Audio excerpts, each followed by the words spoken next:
দুরুদে নারিয়া। আল্লাহুম্মা সাল্লি সালাতান কামিলাতাও ওয়া সাল্লিম সালামান তাম্মা ওয়া আলা সাইয়্যিদিনা মুহাম্মাদিন তানহাল্লু বিহিল উকদু ওয়া তানফারিজু বিহিল কুরাবু ওয়া তুকদা বিহিল হাওয়াইজু ওয়া তুনালু বিহির রাগাইবু ওয়া হুসনুল খাওয়াতিমি ওয়া ইস্তাসকাল গামামু বিওয়াজহিহিল কারীম ওয়া আলা আলিহি ওয়া সাহবিহি ফি কুল্লি লামহাতিন ওয়া নাফসিন বিআদাদি কুল্লি মা'লুমিন লাকা।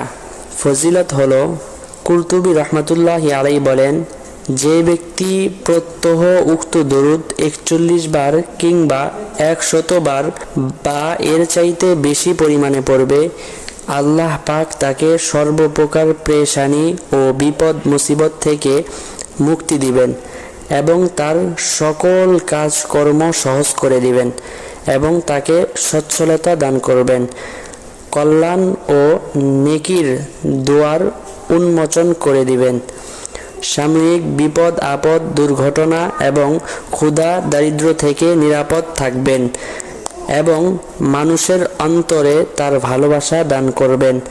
সে যা আল্লাহর কাছে চাইবে তিনি তাকে তা দান করবেন।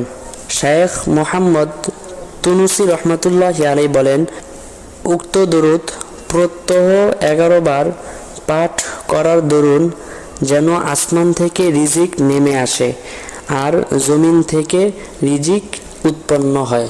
আল্লাহ তাআলা আমাদেরকে এই দরুদ বেশি বেশি পড়ার তৌফিক দান করুক। আমিন।